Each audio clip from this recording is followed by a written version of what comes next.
tersebut di sini jelas ada atas nama Hadi Pranoto, si profesor yang kemudian diinterview sebagai narasumber di acara itu.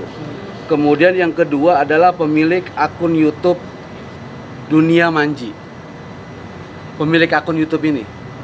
Nah, kalau kemudian hasil penyelidikan ternyata misalnya Anji kemudian dianggap terlibat, itu memungkinkan karena ada tindak pidana yang namanya turut serta, tahu ya, pasal 55.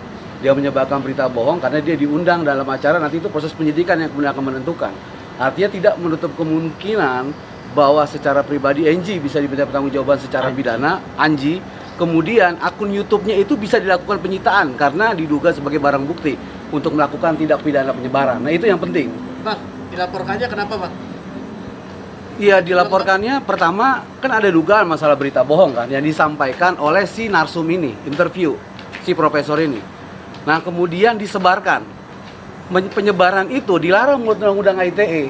Itu ada di pasal 28. Makanya kita laporkan ada pasal 14, 15. Ini ancaman pidananya ini 10 tahun loh.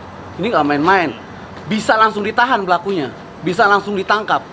Termasuk pasal 28 ayat 1 yang kemudian diduga dijerat itu kepada Anji, dan itu di atas 5 tahun. Artinya apa? Anji memungkinkan juga untuk dilakukan penangkapan dan penahanan dalam perkara ini karena ancaman pidananya yang begitu tinggi.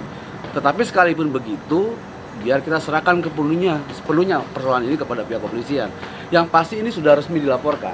Nah, sejauh ini di media sosial atau beberapa statement dari ID misalnya kan mengatakan ya bahwa minta polisi untuk mengusut, menindak tegas pelakunya. Nah, sekarang ini sudah resmi. Kita sebagai masyarakat sudah melaporkan. Artinya semua pihak yang kemudian berkaitan dengan ini, ID juga harus mau untuk memberikan keterangan dan membantu pihak kepolisian agar persoalan ini kemudian menjadi terang. Apakah betul ada penemuan, apakah betul obat COVID sudah ada. Nah, sehingga kemudian masyarakat tidak bingung. Nah, itu yang kemudian menjadi poin penting. Jadi saya kira kita percaya bahwa Polri akan tidak profesional dalam menangani perkara ini, dan kita berharap semua yang kemudian mendesak agar ada penegakan hukum dalam perkara ini pun, termasuk dari ID, akademisi, dan kemudian mereka pihak terkait yang paham terhadap persoalan ini, yang mau bekerja sama dengan pihak kepolisian untuk memberikan keterangan agar perkara ini kemudian menjadi terang.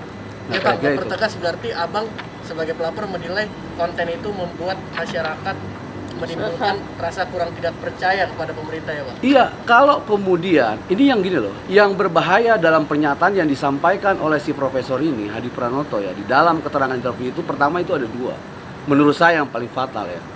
Pertama adalah soal sebutan bahwa dia punya satu sistem yang namanya digital technology yang tadi kita katakan. Digital technology itu kata dia, rapid test dan swab itu nggak perlu gitu loh.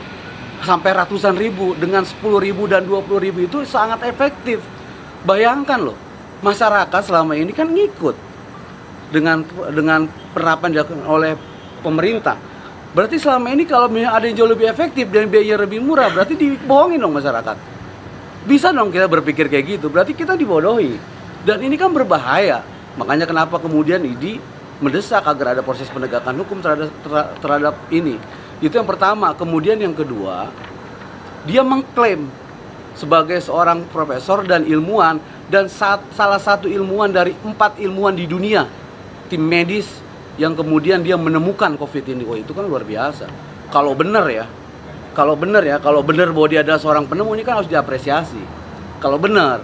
Tapi kalau kemudian tidak benar, ada kepentingan lain, ternyata hanya ingin menaikkan konten untuk sekedar memviralkan, ada kepentingan komersil di luar itu yang tidak ada hubungannya dengan kesehatan, kan ini namanya sesat.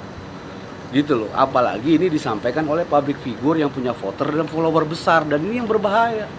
Akan dijadikan modus ke depan dan kemudian hari bahwa cara-cara dalam praktek-praktek seperti ini akan terus diulang hanya untuk memenuhi kepentingan konten. Dan itu kemarin terjadi dalam kasus sampah yang dipakai untuk kepada masyarakat diisi daging.